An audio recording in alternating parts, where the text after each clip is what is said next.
నమస్తే అన్న. నమస్తే సార్. ఏపీలో ఎలక్షన్స్ వస్తున్నాయి కదా, నెక్స్ట్ ఎవరు సీఎం అవుతారు అనుకుంటున్నారు? జగనే. జగన్. ఎందుకు జగన్ గారు? చేసే అభివృద్ధి చాలా బాగుందన్నమాట. ఎందుకంటే చాలామందికి జాబ్లు ఇచ్చారు, వాలంటీర్లు అందులో ఉన్నారు, వాలంటీర్లు సచివాలయము వీళ్ళందరూ కన్ఫామ్గా జగన్కి వేయాల్సింది తప్పదు. ఎందుకంటే ఇదంతా ఒక స్ట్రాటజీగా వచ్చిందనమాట. ఇప్పుడు జగన్ నెక్స్ట్ రాకపోతే వీళ్ళందరికీ ఇక ఉపాధి ఉండదు కదా. అంటే సచివాలయాలు ఉంటాయి, వాలంటీర్స్ ఉండవేమో కానీ. కానీ వాలంటీర్లు ఎక్కువ శాతం ఉన్నారు కదా, ప్రతి 50,000కి పెద్ద ఏం కాదు కదా వాళ్ళు. కానీ పల్లెటూరులో అంతే ఉంటుంది. పల్లెటూరులో జాబులు ఏమి ఉండవు అనమాట, వాళ్ళు అవే చూసుకుంటారు. అందులో ప్రతి ఒక్కరికి ఇంటి దగ్గరికి అన్నీ వస్తున్నాయి. ఇక జగన్ అవ్వాలనుకుంటారు ప్రతి ఒక్కరు. ఇంకా అభివృద్ధి చేయాలన్నా కూడా జగన్ వల్లే అవుతుంది. ఈ పవన్ కళ్యాణ్, చంద్రబాబు నాయుడు వీళ్ళు ఇంకా చేయలేరు. వీళ్ళ వల్ల కాదు, అంతా దోచుకోవడానికి ఉన్నారు వాళ్ళందరూ.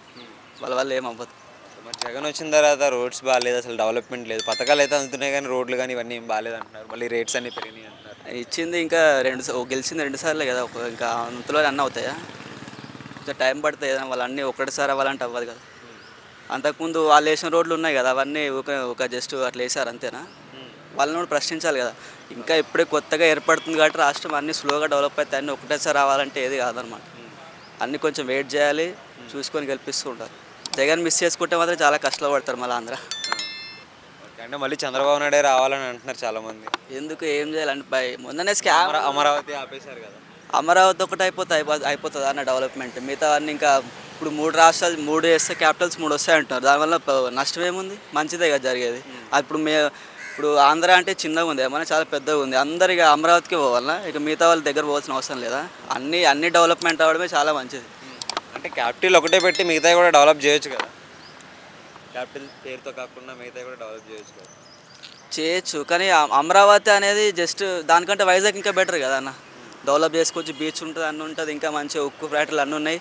వైజాగ్ చేయడం ఇంకా చాలా బెటర్. అదేంటంటే ఆయన ఆస్తులు ఇప్పుడు చంద్రబాబు ఎట్లా అంటే ఫస్ట్ అంతా వాళ్ళతో ఆస్తులను కొనిపించుకుని అక్కడ డెవలప్ చేస్తాడు. కానీ జగన్ అవన్నీ గమనించి అక్కడ మళ్ళీ ఇప్పుడు వీళ్ళ ప్రభుత్వం పోవాలంటే అవన్నీ మళ్ళీ రేట్లు ఎక్కువ అయిపోతాయి కదా. అందుకనేసి అని వైజాగ్లో వేద్దాం, ఇవన్నీ వేద్దాం వాళ్ళు అనుకుంటారు. ఎవరి ప్లాన్ వాళ్ళవే. ఇప్పుడు ఫస్ట్ అమరావతిని చేస్తా అన్నప్పుడు అందరూ ఒప్పుకున్నారు. మళ్ళీ ఇప్పుడు ఇదే మారిపోయింది, ప్రభుత్వం మారిపోయింది. జగన్ కూడా ఒప్పుకున్నాడు కదా అప్పట్లో. మరి ఎందుకు ఇప్పుడు మళ్ళీ 3 రాజధానులు అన్నాం? ఇక అవన్నీ వాళ్ళకి తెలిసి ఉంటుంది, ఎందుకు చేంజ్ చేస్తారో అవన్నీ వాళ్ళ జ్ఞానం వేరు ఉంటుంది, మన జ్ఞానం వేరు ఉంటుంది. మరి అంటే పోటీ ఎలా ఉండబోతుంది అనుకుంటున్నారంటే? వాళ్ళిద్దరు కలిసి వస్తున్నారు, జగన్ ఒకడు కలిసి వస్తున్నాడు కదా. ఏం లేదు, ఇక మొన్న ఇక్కడ చూసినాం కదా పవన్ కళ్యాణ్, అది ఏదో పెద్ద పొడుస్తారు గిరుస్తారు అని తెలంగాణ చూసినాం, ఏం పొడతలేదు అవ్వలే. అక్కడ కూడా అంతే. ఇక జస్ట్ ఇప్పుడు మీటింగ్లు జరుగుతున్నాయి, జగన్ని పిలవకపోయినా అందరూ వస్తున్నారు. ఇక్కడ ప్రజెంట్ హైదరాబాద్ అయినా కూడా ఎవరైనా మీటింగ్లు పెట్టుకుంటే డబ్బులు పెట్టి తీసుకుపోతున్నారు, కానీ జగన్కి అసలు అభిమానంతో అందరూ వస్తున్నారు అనమాట.